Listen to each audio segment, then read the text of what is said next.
உங்களுக்கு நிம்மதி உண்டாகுவதாக, தேவனுடைய இரக்கங்கள் அதிகமாவதாக. தேவன் என்ன சொல்கிறாங்கன்னா, ஏசாயா 54:3, நீ வலது புறத்திலும் இடது புறத்திலும் இடம் கொண்டு பெருகுவாய்.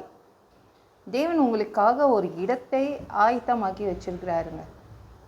நீங்கள் பெருகுவதற்காக இடதுபுறம் வலதுபுறம், உங்கள் ரைட் சைடும் உங்கள் லெஃப்ட் சைடும் ஏதோ ஒன்றை உருவாக்கி வச்சுருக்காரு. ஒரு இடத்தை உருவாக்கி வச்சுருக்கார் நீங்கள் பெருகுவதற்காக. நீங்கள் பெருகிட்டே போக வேண்டிதான், முன்னேறிட்டே போக வேண்டிதான். ஒரே இடத்துல அப்படியே நில்லுங்க அப்படின்னு அவர் சொல்லலை, முன்னேற தான் சொல்கிறாரு.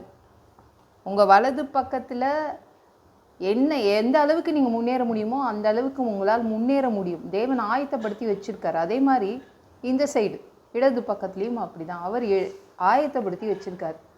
நீங்கள் தடை இல்லாமல் முன்னேறி செல்ல முடியும். உங்கள் ரெண்டு பக்கமும் நீங்கள் தடை இல்லாமல் முன்னேறி செல்லுங்கன்னு தான் சொல்கிறாரு.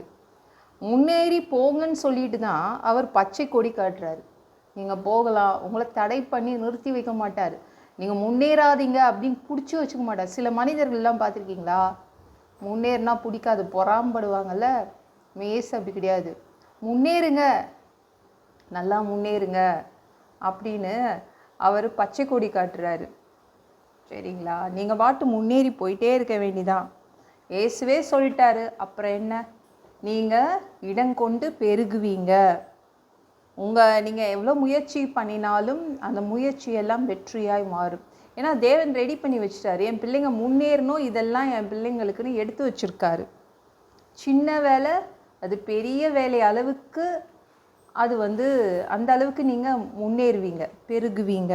உங்கள் சின்ன வீடு பெரிய வீடு அளவுக்கு நீங்கள் அதுலேயும் ஒரு முன்னேற்றம் இருக்கும். அப்படியே பெருகுவீங்க. சின்ன வியாபாரமாக அது பெரிய வியாபாரமாக மாறும். தேவன் தான் பெருகுங்கன்னு சொல்லிட்டார்ல, அதனால கண்டிப்பாக முன்னேற்றம் இருக்கும். நீங்கள் பெருகுவீங்கன்னா என்னங்க அர்த்தம்? உங்ககிட்ட இருக்கிற அத்தனையுமே பெருகணும், அப்படி தானே? உங்கள் பணம் பெருகணும், உங்கள் நகை பெருகணும், உங்கள் சொத்துக்கள் பெருகணும், அப்படி தானே? உங்களுடைய நிம்மதி பெருகணும், உங்கள் ஆரோக்கியம் பெருகணும்.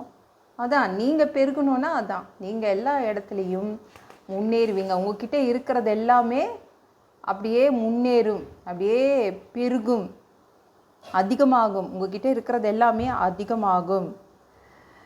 நான்லாம் சுத்தமாக முன்னேற முடியாதுங்க. எனக்கு வயசாகிடுச்சு, நான் சரியாகவும் படிக்கலை. இனிமேலாம் என்னை படிக்க சொன்னால் ஒன்றும் முடியாது, எதையும் கற்றுக்க முடியாது. அவ்வளோதான் என் பிரெயின், அவ்வளோதான் என் மூளை. இதுக்கு மேலே நான் எதுவுமே நான் தொட முடியாது அப்படின்னீங்கன்னா பரவாயில்ல, தேவன் இருக்கார். அவர் ஆயத்தம் பண்ணி வச்சுருக்காரு. நீங்கள் பெருகுவதற்காக சில இடங்கள் உங்களுக்காக ஆயத்தம் பண்ணி வச்சுருக்காரு.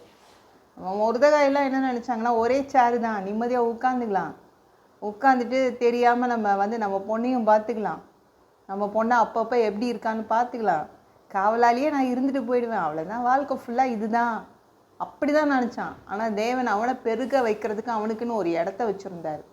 ஒரு காவலாளி, அவன் ஒரு மந்திரியானான்.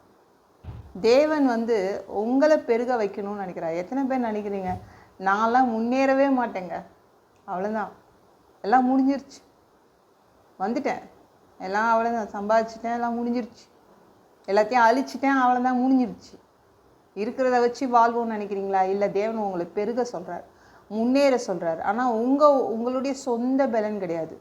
தேவன் உதவி செய்வார். தேவன் உதவி செய்து உங்களுக்காக அவர் நிறைய ஆயத்தம் பண்ணி வச்சுருக்கார்.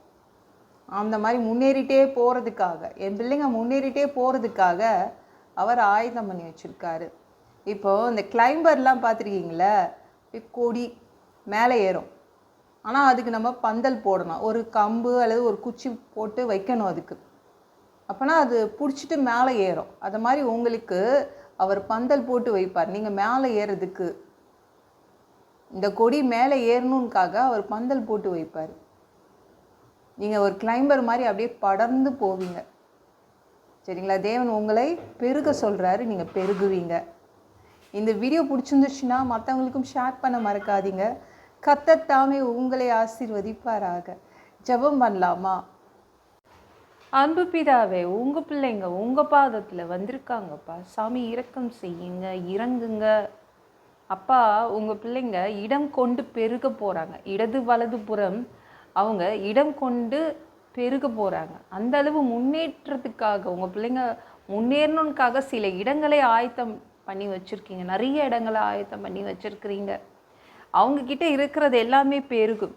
அவங்க கிட்ட என்னெல்லாம் இருக்கோ அதெல்லாம் அதிகமாகும். எல்லாம் பொல்லாத பிசாசுகள், ஏவல்கள், மந்திரங்கள், தற்கொலை ஆவிகள், பயத்தின் ஆவிகள், பலவீனப்படுத்துகின்ற ஆவிகள் எல்லாம் இயேசு என்ற பெயரினை கொண்டு துரத்துகிறேன். ஓடிப்போ. உங்க பிள்ளைங்களை இரத்த கோட்டிக்குள் மறைச்சிக்கோங்க. பரிசுத்த ஆவியால் நிரப்புங்க. ஞான ஸ்நானம் எடுக்கணும். ரட்சிப்பீராக. இயேசுவின் காயப்பட்ட தழும்புகளால் எல்லா வியாதிகளும், எல்லா பலவீனங்களும், கேன்சர் போன்ற வியாதிகளும் சரியாகுவதாக. மரணப்படுக்கைகள் சரியாகுவதாக. ஒரு மனிதனாக பிறந்தா ஜீவ புஸ்தகத்தில் பேர் இருக்கணும். அப்படி இல்லைன்னா அந்த மனுஷனை பிடிச்சி நீங்கள் நரகத்தில் தள்ளிடுவீங்க.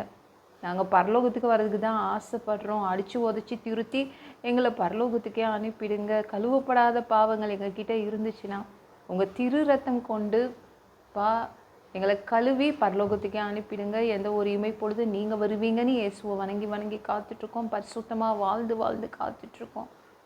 அந்த ஒரு இமைப்பொழுதில் உங்களுக்கு ஒப்பான உடம்பு எங்களுக்கு கொடுக்கப்படும். அதை பெற்றுக்கொண்டு மதிய வானத்தில் உங்களை சந்திக்க வருவோம்.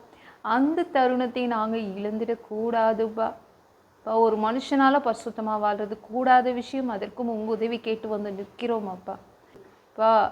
நீங்கள் திரும்பி ஆட்சி செய்வீங்கன்னு காத்துட்ருக்கோம். 1000 வருடம் ஆட்சி செய்ய வருவீங்கள்ல. அந்த பொற்காலத்தை பார்க்க ஆசைப்படுறோம். எல்லாவற்றையும் ஒப்பு கொடுக்குறேன். இயேசுவின் மூலம் ஜெபம் கேளும் பிதாவே. ஆமென். நாளைக்கு பார்க்கலாம்.